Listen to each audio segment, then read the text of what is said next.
Hello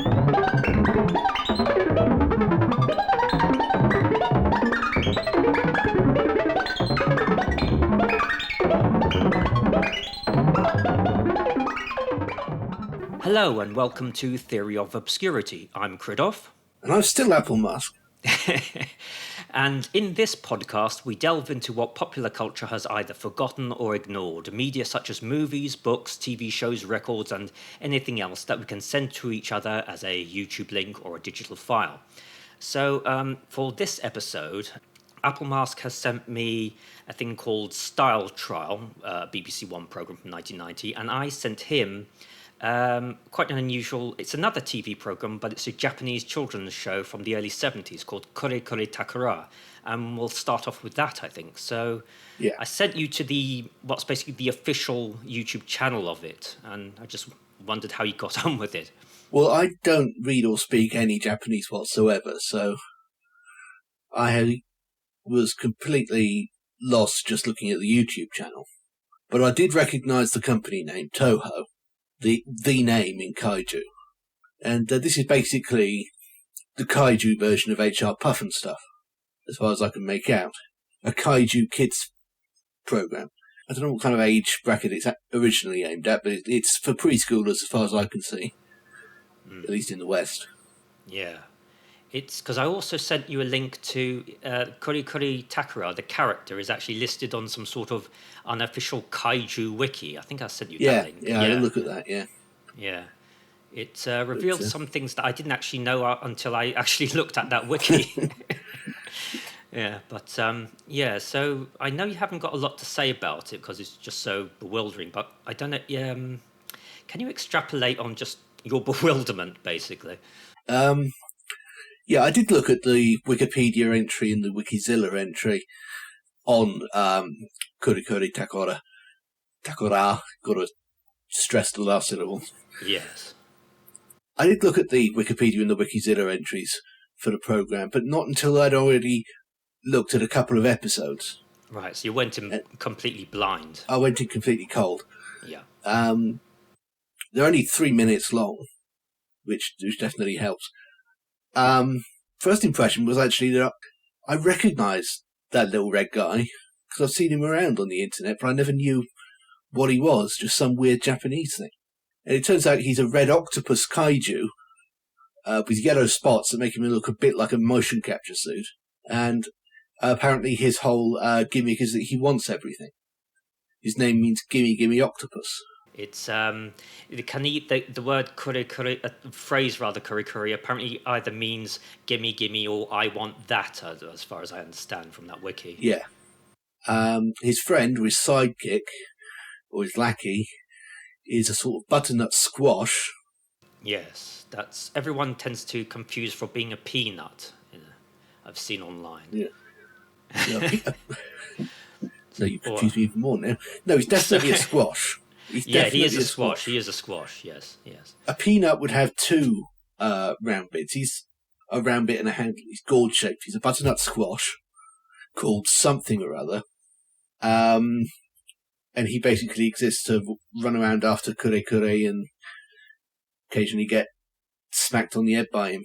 In fact, on the embedded one on the front page of the YouTube channel, there's quite a lot of smacking of Kure Kure Takora, like in a kind of it's like a rule of three kind of comedy bit. I don't know if you saw that. You probably would have if you went to the channel straight off. I think I probably did, but they do start blowing into one after a while. Yeah. His enemies, or the antagonists, are some infected-looking things that turn out to be sea cucumbers. Yes. After I looked them up, I thought they were just sexually transmitted diseases or something. 3 of them, and there's a jellyfish who spits vinegar, which Kure is deathly afraid of because he doesn't want to be pickled, which seems reasonable to me. Yes. And then there's this pink walrus who looks a bit like a deformed George from Rainbow, and I think she's the love interest. And authority is represented by a badger who sometimes is a teacher and other times he's some sort of policeman. And and they all live together in this cardboard cutout magical forest type thing that looks a bit Magic Roundabout. And various things happen, some of which can be more or less figured out without speaking the language, because it's largely physical. Comprehensible plots I managed to figure out for myself. There was a wrestling contest with the 3 sea cucumbers. Kure beats the first 2, loses to the third. And the prize seems to be the pink walrus, so fun. There's one where the sea cucumbers are picking mushrooms, and Kure, being Kure, instantly wants one, and hijinks. There's one where Kure and the squash are at school doing sums, and the squash works them out on a calculator and whispers the answers to Kure, and apparently that's cheating. Although I didn't figure that out for a long time, because they're doing it right in front of the badger teacher, and he doesn't notice them doing it right in front of his stupid face.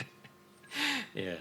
So I didn't realize they were cheating until he spontaneously got into trouble. So that was the thing. Using Arabic numbers as well, which stood out strangely amidst all the moon language around it. There's one where the sea cucumbers are camping. Kure and the squash pass by. Kure immediately wants whatever it is they're cooking on the fire and goes to a lot of trouble to steal it, including getting his face shoved into the fire at least a couple of times, only to throw it away because it was something horrible all along, probably vinegar. Or it could have been his own kind. I think that kind of thing happens occasionally. I didn't know it got that dark.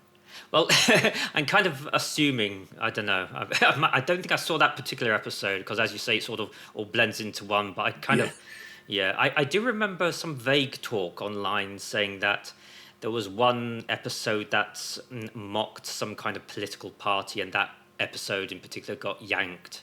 There was also another one which, according to Wikipedia, more recently was not repeated on a satellite channel of some kind about 15, 20 years ago, because it was there was a word used throughout which was apparently in Japanese as derogatory to the mentally ill. And so, yeah, there's that as well. Yeah. Well, fair enough. And probably the most memorable episode was the one where the jellyfish had a mining lab that turned into a robot. And that seemed to be what happens when the Aladdin trope gets reimagined by Japanese people. They turn it from magic to technology. Instead of a genie, it's a robot.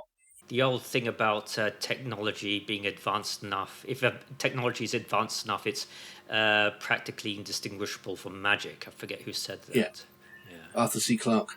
That's it, yeah. And then there's episodes where more or less anything could be happening, really. There's one where Kure finds a microphone and then does some strange ritualistic behaviour, and it ends up with everyone getting angry at him for some reason and beating him senseless. Which I don't know. There's one where there's a box with a flower on it, and Kure gets a vision of domestic bliss with Georgina the walrus, and he runs off, presumably to find her. Yeah. And the squash and the sea cucumbers team up to rig the forest with tripwires so they can steal it from him and they can seduce her instead. And it all has a strangely existential ending where everyone's lying unconscious around Kure and he cuddles the flower and a tear comes to his eye and I have absolutely no idea what's going on. Yeah, it probably refers to something cultural that, of course, we don't get. There's a lot of that sort of thing, because like in things like Dragon Ball and Dragon Ball Z, like it actually refers to, like, it's one of many bits of anime and manga and whatnot that are based on the whole journey to the West parable. Which is like a monkey accompanies a priest from China along with a pig to go to make the journey west to India, and that reoccurs again and again in various ways. I think the most we got out of it in the West was the series Monkey, and Jamie Hewlett's title sequence for the Beijing Olympics. And Monkey is the most one that sticks in my mind the most, of course. Yeah. It's there's I think I vaguely remember seeing what must have been a very late repeat of it on BBC Two, like maybe when I was very young. This might have been like 84. I'm not sure. I would have to check BBC Genome, but it was something like, I think Monkey was battling some warriors, and whenever he hit them, they turned into blue skeletons or something, which would have been a reference to something else. So, yes. Yeah, I remember seeing it a couple of times as a teenager when it was being repeated on 4 later. Yes. Because Channel 4. Yeah. It was also shown for a bit on Bravo before that went to absolute shit. Well, in the latter days of it being a nostalgia show and not a... Yeah. When it was still showing old shows, nostalgic shows, but they'd moved away from the classic sort of the Avengers was being repeated on it initially, and they had things like Plan 9 from Outer Space on at 9 p.m. in the evening, and then there was sort of in that weird sort of middle phase where the advertising around the channel had got a bit edgelordy. I just seem to remember like a print ad that appeared in something like Select magazine where it was some old 70s keep fit photo illustration, and there's one with a man, sort of a middle-aged man doing an exercise, which means his legs are splayed wide open, and like on it is like the word disgust, which is actually quite funny. But like other bits of it got more tedious and exasperating as it went on. It went from mid-90s irony to just outright nihilism. Yeah. I think it followed it to its logical conclusion. Yeah, I think it was that channel that also had what was it? That badly dubbed porn. I think it was. Oh, well, they all had that. Well, I mean, it was like actually called badly dubbed porn, but it was like just sort of an excuse to show slightly censored pornography, with under the excuse of it being humor. So, and I always imagined they knew full well that people tuning in would just mute the soundtrack, and What else? Back to that octopus. I thought of what kids shows from the West it reminded me of. I've already mentioned HR Puffenstuff. It's a bit like that, but without a human child in the middle to act as a audience identification figure. Yeah. And the magic roundabout, it looks quite similar. Yeah. And the designs of the forest, the way the cutouts are. Everything. Yeah. And it has a similar attitude towards bothering to make sense, I think. And also, I was vaguely reminded of Pingu. Partly because I couldn't understand what was going on and what anyone was saying, and partly because of the way that the story was often successfully told through physicality, physical activity, and motion, without needing to understand any of the actual words that anyone was saying. Well, Pingu doesn't have any. Apart from that wah noise. And, apart from that. Yes, that everyone imitates. They even imitated it on Whose Line Is It Anyway, I seem to remember. Yeah. Pingu's been on since the 1930s or something. I think it's definitely been on since the 80s, I think. Yes. Yeah. I think the Japanese have got hold of it now, actually. Do you think that sums it up? The whole thing? More or less. Do you think of anything more to say? I don't want to sound too down on it because I actually did quite like it. I would be interested in seeing versions with English subtitles just to satisfy my curiosity. But if I had kids, I wouldn't run screaming and shut the television off if it came on. Real very smalls who don't necessarily need to worry about language, they would love it probably because of all the running around, and there may even be solid moral lessons. Yeah, it's impossible to tell really, but no, it's quite a fun show. And I would not be averse to resurrecting Eric Thompson from the dead and asking him to just go to town on it, create his own version. That would be quite astounding. It would. References to Antonioni Yeah. in the middle of all that. I do want to point out that I only watched about a dozen, because that's only about a dozen on the YouTube channel, and apparently there's over 200 episodes of this program. Yeah, there is. Yeah, there's like, well, yeah, there are literally hundreds of it. Yeah. I'm genuinely slightly surprised it was never imported onto Channel 4 or maybe the Children's Channel. I mean, they took on Telecat. Yeah. The children's channel had so much interesting, weird oddities from Europe. I seem to remember they had a opening show that was on at 6 a.m. every morning that was just mainly wordless or dialogueless animations from Eastern Europe. I seem to remember. It was called Pictures Without Words. And it was, what was it called? Telecat was... That's worth another look in itself, actually, that is, I think. Yeah, definitely. Yeah. If there was any footage of it on the internet, you probably would have sent it to me already. Yeah. I think there's just like a couple of episodes that are uploaded, and they're all in French. There's only one of the dubbed version, which has... who does... It was somebody famous that we know in the UK. Who did the voice. Like John Glover. I think probably was John Glover, yeah.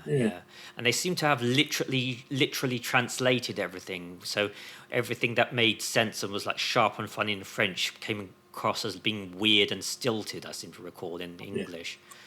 If anyone knows where any of Telecat can be found, please get in contact with this podcast via carrier pigeon or something. Yeah, I'm going to have to set up some sort of proper email address for this podcast, definitely, at this stage. Okay, so I would say that's Kure Kure Takora done. It's I would say I would recommend you check it out, and I would say I would as well. Yeah. Honestly.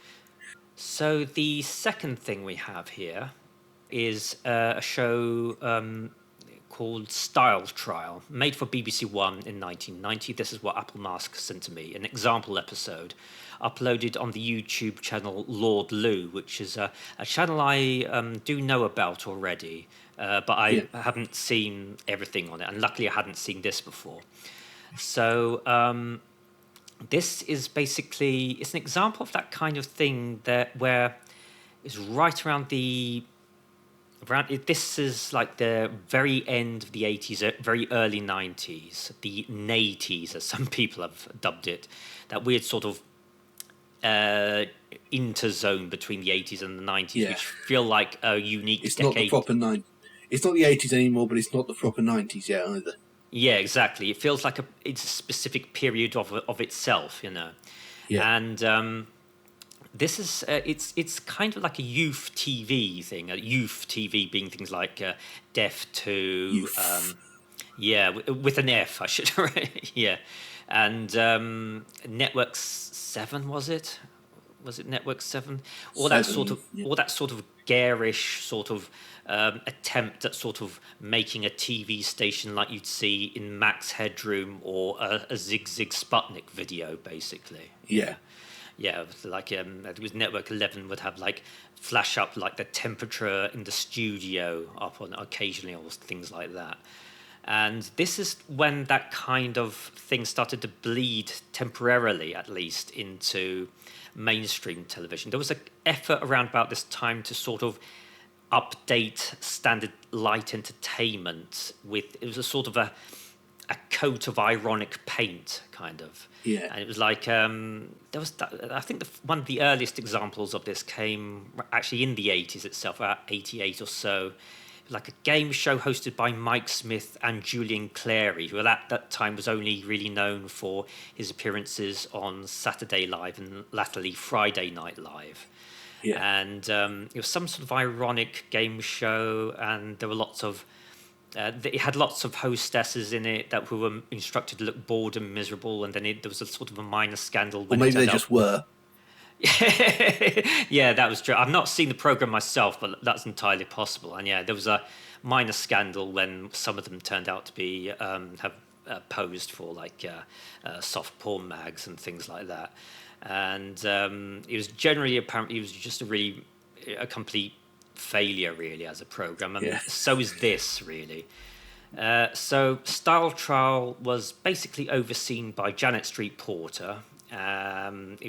Came from a format co-created by her, Danny Baker, and Andy Lipman, whose name I must admit I don't immediately recognise. Might just be someone who was in the pub at the same time as Janet Street Porter and Danny Baker had that conversation. Quite probably, yeah. It went out on Tuesday evenings at about 7 p.m. for a period lasting from roughly April to July of that year. I couldn't quite pin down the precise transmission of this one on BBC Genome because some of the listings, the Radio Times just sort of omitted the guest list, and so presumably one of them. But this episode's panel features Richard Jobson, once of the new wave band The Skids, who that's not mentioned in this. That seemed to have been scrubbed from his resume around about this time. Jenny LeCote... Which leaves his resume pretty barren, to be honest. Yes. I mean, the Skids are actually I actually really like the Skids. I've only heard two songs, but one is the... Into the Valley is a classic. Yeah, it is. And I also like this other one, it's a bit less well-known, called Masquerade, which is like a really nice sort of punchy, up-tempo new wave thing. Yeah. But the second panellist is Jenny LeCote, who was an early member of the alternative comedy set in the early 80s. And by this time, she's still sort of making appearances here and there, but not really in a proper comedy way anymore. She's just somebody who turns up on stuff. By this time, she's in programs like this. That's how her career's going. Yeah. And the third person is somebody who, at the time I was just writing this particular sentence down, my mind blanked, so I just put down something I'll read out as a bearded C word. So it's James Whale, basically. Yeah, James Whale. People of over a certain age will all remember James well, and well, of course, he is still around, being even more awful as not worth dwelling on, really. Funny enough, that kind of thing does make a brief appearance later on in this particular edition, so be watch out for that. Other episodes featured the varied likes of Beryl Reid, Sunita, Barbara Windsor, Steve Wright, Robert Elms, and Craig Charles. So it's I can also cite Josie Lawrence. Ah, right, okay. I didn't see one episode. Okay, yeah, I missed that then. I only know that because, and this is why I sent it to you. Style Trial I've had a sort of mild obsession with ever since I saw the trailer for it right before an episode of The Blackadder on an old videotape. It just looked remarkably shit, even to a 6-year-old at the time. Yeah, it is absolute bollocks, I have to say. It really is. It is fascinating, and yet it's absolutely repellent at the same time. Yeah. It's in a way you can kind of see a glimpse of everything bad about British TV from the 90s onwards. Just sort of glimpse, just the birth of it in a way here. I mean, it wasn't down to just this failed one series show, because there was stuff like this. No. That sort of nihilism was starting to creep through. Only a couple of years up, well, I think only about a year or so after this, the Word would reach its sort of initial bit of proper gruesomeness. I would say I wasn't going to say height. Nadir would be a better word to use. There is a negativity, isn't there, about Style Trial that you can see that sort of presages the nastiness of television by the other end of the decade and the turn of the century. Absolutely, yeah. The weird thing about it is that I didn't take notice about this. There's both guests, because there's two guests on each show. Or contestants, or whatever you want to call them. Ultimately, it's like a panel show, and really the only prize they get is like this sort of bit of silver tack called a Style Trial trophy or something. It's just like the logo done in tinfoil or something. It's sort of shaped like a novelty merkin. Yeah, it's just all this weird shapeless thing with the horrible logo on it. And Yeah.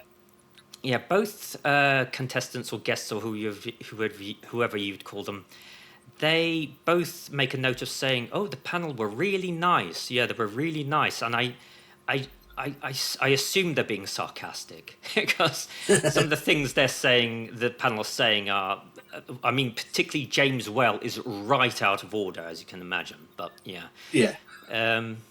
I must also say that yeah, it is a real curio from this time because, as I said, this is like a real sort of 80s, late 80s, early 90s thing, and it's interesting also in that this is going out right in the middle of 1990, from April to July, and around about this time, youth culture has completely transformed itself. You had like previous 2 years, you had the rise of acid house.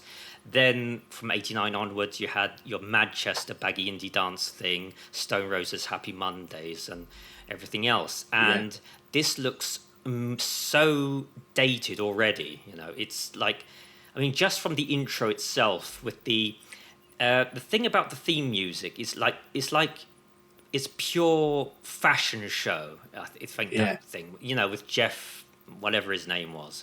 You know, you remember the theme tune to that? It's it's the kind of thing you would automatically imagine if you grew up in the 80s and you remember 80s youth TV, and if you just gave it like a brief description of the kind of thing the music sounded like and the name of the show, you would just write a vague demo of a tune and it would sound more or less like what you have here. It's like high energy disco, so and a deep male voice, going style trial, and you know, it is that pure sort of fashion show sort of thing.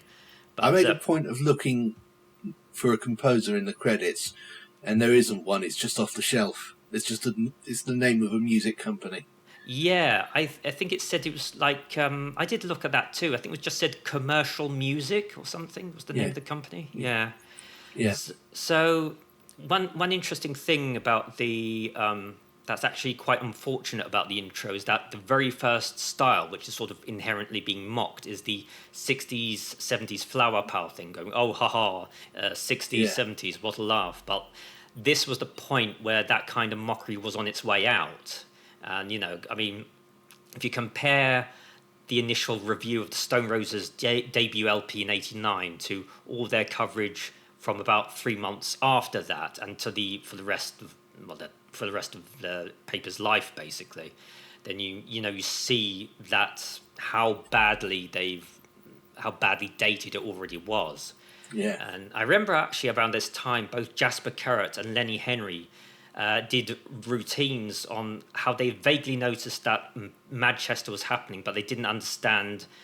Yet they probably had never even heard of the Stone Roses or the Happy Monday, so they both did brief routines on the kids have started wearing flares again. They started wearing flares again, or something like that. It was just, in a way, it sort of It reminds me of crummy comedians, though, isn't it? Yeah, yes. I do remember slightly earlier, like Phil Cool from about 3 years beforehand. I remember this going out, and at the time I didn't get the reference, but now I do. And Phil Cool said, people often ask me to do parodies of pop stars, but I can't really. I'm not really interested in pop stars. I don't really do impressions of them. But I have to say that Morrissey, he's a bit glum, isn't he? Of course, he missed out he's also quite racist as well. So, yeah. The title sequence might be the best thing about the show, actually, and the graphics. And even they're second-hand. Yeah. I mean, it is well put together. So it is very hard to see because the copy we have is so...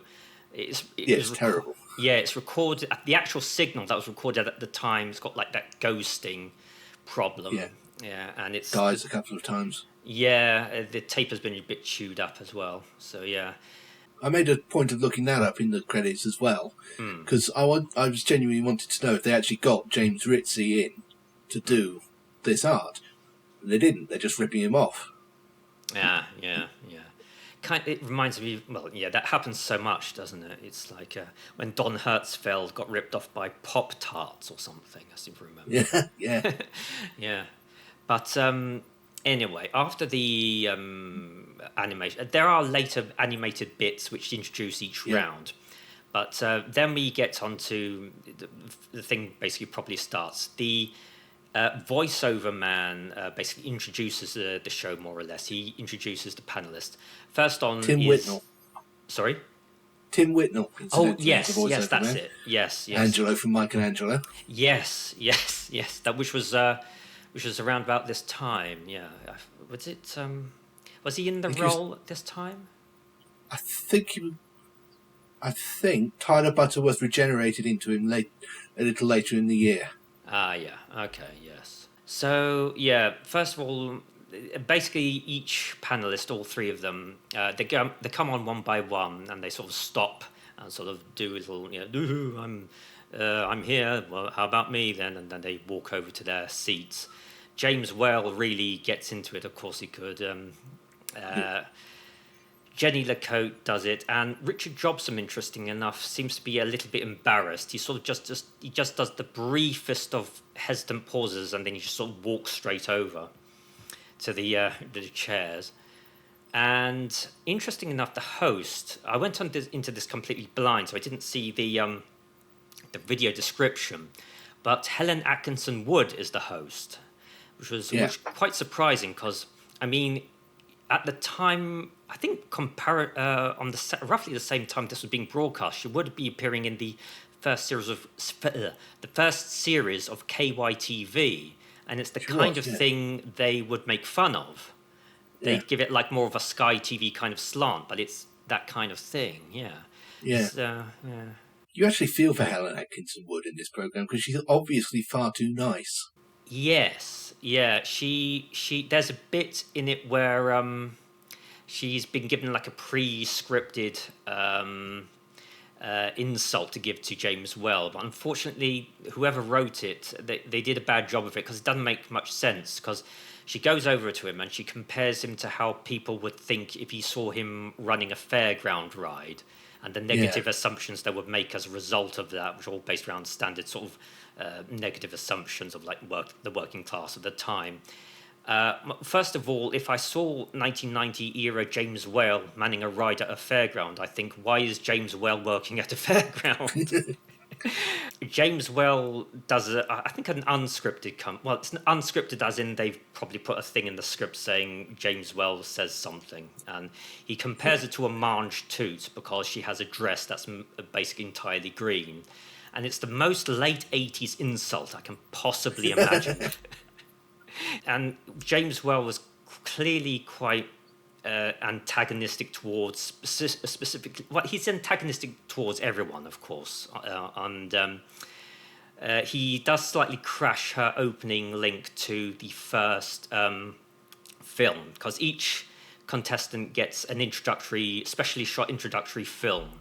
Which is... and I've wrote down this at all into quite some detail. This one, anyway, because this was more interesting than the other one. We should probably explain the premise to the listeners. Oh God, yes. So it's basically two people come on and have their lifestyles critiqued and insulted by the celebrity panel. Yeah, who have to guess at various things about them through appearances alone, through little videos of them going through their daily routines and that sort of thing. It's basically through the keyhole for... I don't know if you want to bleep that. I may bleep that, yeah. But that is what it is. Yeah, it is. And another thing I thought, actually, is sort of the film section is kind of lifted a bit also from a question of sport. Although you get to see the person's face, of course, in this one. But yeah, we're introduced to a bloke who's he seems to be well off from something, and he's clearly not the usual business type. He's dressed casually throughout. This is a bit of a something that does throw you off deliberately a bit at the start because, I'll explain. I'll get into what his occupation and whatever it is actually is a bit later. But he begins with them zooming into what looks like this great sort of mansion. It's in Dorset, and he's dressed casually throughout. He's working in an office. He takes some folders off. He looks at a chart. He gets a phone call. Then it fades to him playing Monopoly with two other people. And because everything has clues, they're like focused particularly on the bit of the game when you put little houses on the board. There's it shows some objects he has around the house. Shows his wedding photo. It shows him with his young child. I think sort of feeding some hens that are on the property. And then right after that bit, there is a fantastic working out sequence, which is it takes place in a hall, which I assume, I don't know whether it's in the same place or somewhere else, because it has to do, I think that has to do with his job. But they're doing some, there's like him and 6 other people wobbling about in a sort of extraordinary new age keep fit routine. It's like this up-tempo variant of that kind of, imagine that you are a tree rustling in the breeze. Basically 80s, 70s, 80s music and movement stuff. Yeah, And Helen Atkinson would even allude to it. Yeah, she does. Yeah, she actually mentioned that specifically. And the music they're dancing to sounds like a blend of. It's like it sounds well. Obviously, it sounds like what was referred to at this time as world music, which is a sort of post-colonialist name given to all kinds of African and Asian music. And it has vocals that sound like they were provided by a goth band and the band's drummers doing the beat. It just sort of sounds like that with me. I have no idea if that's actually the case, but I got that sort of thing there. And then we mix to him waiting at a train station with the aforementioned sort of goth world music thing carrying on more softly underneath. He's standing at a platform and he opens up a copy of Viz Comic, which was interesting because this was 1990 and was rapidly approaching the absolute height of its popularity at this time. Yeah. I think it was around about this time it sold like 1 million copies, I think. Yeah. It was cool enough to appear in a Janet Street Porter program. Yeah.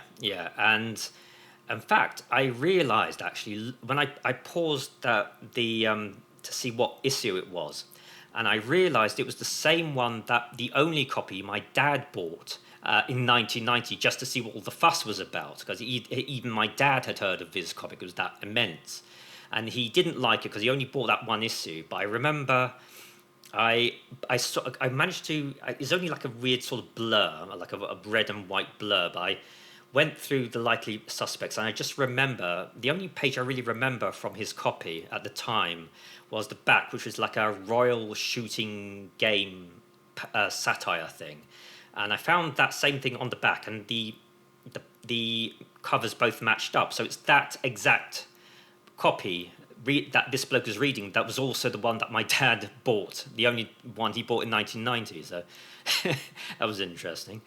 It was printed in early 90, right after their Christmas 89 one. It's not January, but it would have been. They published only 10 months a year back then, and now they're down to 6, I believe. One thing I will add is that at the end of the thing, he gets on the train and it goes off into the distance, and the location looks so much older than 1990. It's sort of. Because I think it's probably because the film stock it's on, it just looks more like 1980 for some reason to me. It's like just that sort of Novemberish sort of grimness, It's so after that, the panelists have to attempt to guess. They all have 30 seconds to reel off a load of stuff that's typically out of fashion for the 80s, and also stuff that might be in fashion. And the guest in an interesting thing that they've done with because you know how like in Beadle's About they'd have somebody reacting to it in a bright pink bordered triangle. With this, they've sort of had a bit of fun with it, and they have the guest leaning out of a hole cut in a green screen, and around the hole is something that's meant to, I think, sort of make you think of the Looney Tunes tunnel. And it's sort of very vaguely, it's like a minimalist Looney Tunes tunnel. It's like a white circle with a single black line in the middle of it, and it's quite nice. It's quite nice how they've done it, because they I'm guessing that the guest is seeing the raw version of the panelist shot on in the monitor placed on the floor in front of him on the camera side of the green screen hole. Because I didn't like the content so much. I'm analysing how they did a green screen shot for like a Beatles About type thing. But yeah, it's generally it's quite a nice little visual, but they mess it up by the fact they put the guest in the lower left corner instead of the upper left corner, and that breaks what I think they're going for. It looks like they're trying to see the panelist notes at times. It just looks weird. But Richard doesn't quite get everything in, and he says he mentions he claims that the guest is. This is a quote, is about 32, but he's really 29. I assume what he meant was that he's 32, but he says to everyone he's 29. He also mentions that he thinks the guest fancies Janet Street Porter, to which a firm shaking of the head ensues from the guest. Yeah. After Richard, we get Jenny, who manages to get all her jabs in the allotted time, mentions he may be a TV person who has a job title that no one understands. And James Whale is the final one, and this is the unpleasant bit I was mentioning earlier. He takes the middle brow sneering that we're seeing briefly into some very grim territory. Yeah. At one point, Whale says something about the guest being into, this is a quote, one of those cranky religions, maybe a Muslim, I don't know, end quote. So yeah, I think his own words suitably condemn him, and I don't want to dwell on that anymore. No. But the one thing I will add is that it is amusing to hear how quickly the audience lose patience with Whale. Despite the fact there's a few scattered laughs throughout, when the clock runs out, the audience are just jeering their heads off. So one good thing about this segment is simply hearing the panel recite all the then central cultural signifiers of uncoolness, and you get to hear all the ancient brand names and the things that were already rapidly dating and wouldn't last a decade. Like it's just like watching an old. Sorry. Aquafina. Yes, yes. There's it's like watching an old ITV ad break from YouTube. Is that you see all this stuff. You hated some of it at the time, you liked some of it, and now it's just a VHS recording. So. The guest is somebody called Malcolm Stern. He's in charge of a commune in Dorset, he explains, and he used to be an estate agent, and there's more yelling from the audience at that reveal. Estate agents are a recurring theme in this programme. Yes, because the next guest has something to do with an estate agency as well. And interestingly, both guests have distanced themselves from estate agency because... without giving too much away, the next guest says at one point that she hates being an estate agent, to massive cheers from the audience, and this person says obviously he was a former estate agent. So the guest then stays on stage for the rest of their part of the programme. The other rounds involving the guest will be the panel trying to guess the answers to 2 personalised questions, and then there's a concluding generic style file segment where the panel have to guess some bullshit formatted like an old pop star magazine review, like fave food, fave city, fave saying, and so on. And it turns out he's not the only owner of his mansion. It's collectively owned by the commune. And the one thing he didn't give up from his yuppie life was poker. And this is illustrated with the specifically taken photo the production team have taken of him in a hat with a deck of cards, and they've put some dry ice floating about. And they guessed the Aqua Libra thing in the style guide bit, and he turns out, I think James Well correctly guesses that he supports Save the Whales. Yeah. So before Malcolm leaves, he's offered the chance to get a parting shot in at the panel, which again is a very sort of modern day kind of thing in a weird way. Yeah. And he doesn't really do that, but he offers them a chance to attend one of his relaxation seminars in Devon. And because he says it would help with their cynicism. And I thought to myself, it may have helped the entire British TV industry if the whole TV industry at that point would have made the trek to Dorset. Maybe wouldn't have had Can't Pay, We'll Take It Away if someone who later went on to work at Channel 5 had been working on this programme and taken the offer. Yeah. But, there's the aforementioned Style Trial Trophy. We get the point so far. The score reveal is very... They do a weird thing with the score reveal, because like the 2 other rounds, it has its own specific animation that's called On the Spot, with its own animation intro and its own little jingle. Yeah. It gives the impression that the panel now have to endure some sort of style trial themselves, but it's just revealing the points. It's one of those weird production decisions that you get in programs like this. And of course, Whale is way ahead in this lead of this contest with Nothing Matters, and the audience are all but chanting "fuck off." So the second guest is a woman Just called... before we leave, Oh, actually, yes. just before we leave Malcolm, Yes. I actually looked him up on Google, and he's still around, and he's still doing his meditation stuff now, and he's got his own website at malcolmstern.com. Mm. And he's more successful than James Whale. So, which is quite gratifying. Yeah, absolutely. Yeah. He still looks more or less the same as well, except grey. So yeah, good for him. So next guest is a woman called Alicia. I forget how you pronounce her name, because they do say it in the She does say her name, but I've forgotten the way it's pronounced. But it's Alicia Georgiou. Yeah, I think that's how you pronounce it, Alicia. Yeah. And there's less to say about her introductory film than the first guests, other than it's just this extraordinary parade of late 80s cliches that were already dated by this point. She's like, because again, as I said, she's something to do with an estate agent. She is specifically, let me look at it. It's, I wrote it down. She's a sales negotiator for an estate agency in London, is what I believe she says. Yeah. So yeah, again, the panel go through their thing. I get the impression that Richard Jobson really, really fancied Alicia.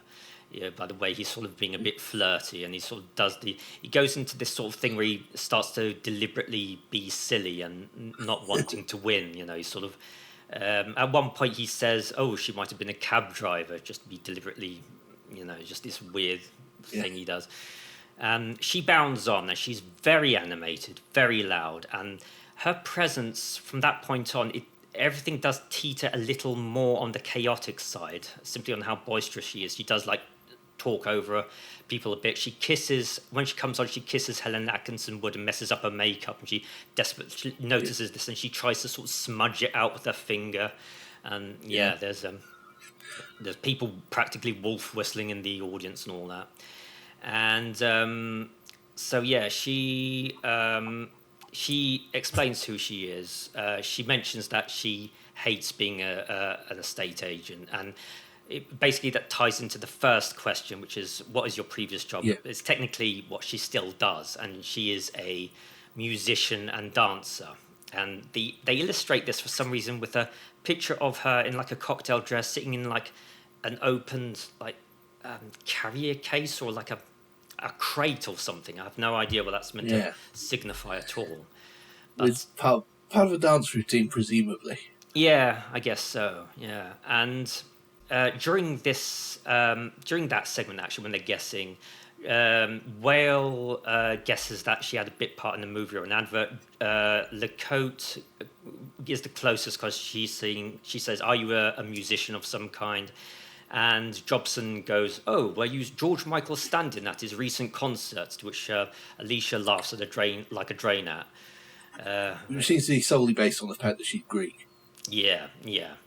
Oh, I didn't get that. Oh. I didn't get that. I knew she was Greek, and I don't know. I do. Sometimes the most obvious things do sail right over my head. I do apologise. Okay, so it's this. Okay, so I just thought he was being whimsical and surreal, but okay. So a lot of this final part comes increasingly hard to watch because the tape becomes increasingly chewed up. It's during these. It does. This bit that the signal does die a couple of times. I'm having to partially guess. It's like the tape doesn't want this show to go on anymore either.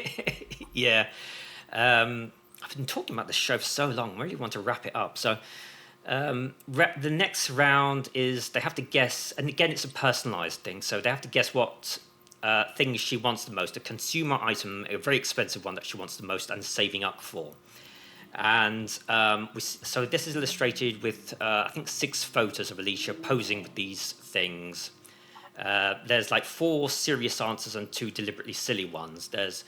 Of the first 4, there's the watch, there's a diamond necklace, there's a handbag, and there's a big red sports car.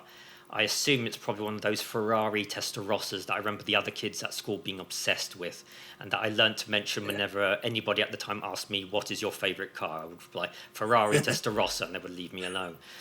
The other 2 items, the sort of wild card items, are this weird, ugly scarf, which one single woman in the audience laughs at, and a sort of glam 70s jacket that looks a lot like the one that Brian Eno once wore, and at which a single man in the audience laughs, because haha, the 70s. And maybe there were a couple. Yes. So Jobson goes for the Eno jacket because haha, 70s again. Lee Coate thinks it's the car. And then Whale then starts to give his answer. He takes his time over it. He initially goes for the car, but then changes his mind as he thinks that, quote, she's probably got loads of boyfriends who drive those sorts of cars, to which Lee Coate interrupts with, nobody cares what you think, James. The audience are very pleased with this. Long bit of cheering and whooping ensues. And then Whale doesn't look like he's perturbed, even though you can tell he is, sort of keeps a poker face kind of. And he then sarcastically yells at the audience with what I can only describe as an attempt at a comeback. It's like something along the lines of, he says something like, we're only halfway through the program and that it's taken a lot of time, and that's the comeback in its entirety. And it makes no sense at all. I assume it made some sense during the recording session, but it's not any sort of witty rejoinder. It's just a load of seemingly connected words. And also, we're almost at the end of the program. There's only the star file bit after this. Helen Atkinson Wood does get in a good joke about her thinking that Whale was about to render his answer in novel form due to the amount of time he was wasting. So, which I like. So Whale turns out to be the right one, of course, because it was the diamond necklace, and I wanted it to be the Eno jacket because I really, really wanted it the Eno jacket because I love that. I love that type of jacket. And so the star file comes around again, and this is mostly too tedious to recount. One unfortunate thing I feel compelled to say as kind of like a public service almost, is that for Fave saying, Jobson very unfortunately, in retrospect, makes guesses incorrectly that her favourite saying is the phrase "now then, now then, now then," which he recites while doing a cigar hand motion and all, which is just one of those unfortunate, things that happen by, you just see. There really is no getting away from him, is there? No. But the saying was, in fact, all that glitters is not gold. So there you go. Alicia gets a style trial trophy. Yeah. And that's more or less the end of the show. The final thing is the final scores, which are again introduced with that weird, they're going to do this style trial for the oh, no, they're not. Kind of weird thing. Yeah. Whale wins with 100 points. The audience are furious and yell at him, which is the only correct response to James Whale. Whale is ridiculously declared style guru or something, and in seeming anticipation of this happening, he ends up winning a pair of cartoon pig slippers. I think the animal is deliberately chosen there. And Whale tries to go with the joke by loudly going, "Oh, my favourite," but James Whale's still James Whale, so when it comes down to it, he's lost at life. There you go. And the closing credits come up and they mention the Fires by Danny Baker and that weird commercial music thing, and that's it, basically. Yeah. And before I give my thoughts, do you want to sum up what your thing is with it? Because you said you were kind of had this obsession with it after that trailer. The trailer showed a program that made no sense. Right. That was the thing. That's why it played on my mind. It looked a little bit like Through the Keyhole and a little bit like Beatles a Bell, but there didn't seem to be any obvious point. There was Josie Lawrence guessing a woman's name, and I didn't quite understand how this was supposed to be television. Yeah, I think that's what the viewers were thinking at the time. Yeah. Yeah. I want to quote something Lord Lou says in the YouTube uploader Oh yes. in his description. The 80s died here. That pretty much sums it up. Yeah, yeah. The 80s as a living thing, at least, Yeah. rather than a source of nostalgia. Yeah. This was a few months before Thatcher left and definitely called the halt into a definitive halt. This was probably the last time that yuppie programming could make it onto prime time. Yeah, yeah. Like, as I say, it was like this is not youth theatre. As I say, youth culture had transformed itself already without the need of all this kind of stuff, and it would take a while for them to catch up. I think I can't remember when that dance energy thing started on Def 2, which was it 1990 or 91 with Normski and all that. 1990, I think. Yeah. Yeah. But 1990 and 91 they're like the 80s last stand, basically, of course. Like the 1991 is like the absolute bitter end when you have sort of just things just sort of floating about generally, and then the tapered end. The tapered end, tapered out. Yeah. So, as for recommending this, I mean, I am going to put a link to it, on the description of this podcast and all. Yeah. But we put a link to the crystal. That doesn't necessarily mean anything. Yeah, that was basically what I was going to say. Yeah. It's. We also ordered people not to download it. Yes, that's true. I've got a feeling you're going to say something similar now. Yeah. I will say it's only something that should be sampled with extreme caution, like with tongs, just skip through, see a couple of bits groan and then move away, Because I had to sort of watch this in a couple of shifts, actually. I sort of got halfway through the Malcolm thing and thought, oh, God, I'm going to have to put this away. And then I watched the second bit of the Malcolm thing on like double speed, because I just I couldn't take watching it normal speed. But I mean, well, apart from the show itself, that much exposure to James Whale all at once is dangerous to the health. It is. It is, yes. Yeah. Anyway, I guess that's it for this podcast, isn't it? Yeah.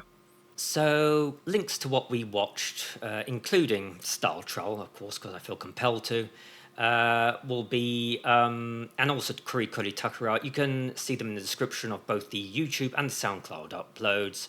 This podcast I think it is still available through Podomatic. They haven't emailed me to tell me to bugger off yet or anything. Okay. So technically we seem to still be on Podomatic, okay. Yeah. So, and I believe that means everybody can hear it on iTunes and things. Yeah. Yeah. And at some point, I'm going to have to set up proper email account for people to send us things, definitely. So I will arrange that at some point, and we'll be back in, let's say, 2 weeks' time, maybe? Sure, why not? Yeah, sure. We might be back in 2 weeks' time. Have a look at the calendar. Yeah. Yeah, we might be back in 2 weeks' time. We'll try and make it 2 weeks' time. Okay. Yeah. So, yes, that was Theory of Obscurity. I'm Chriddof. And I'm Applemask.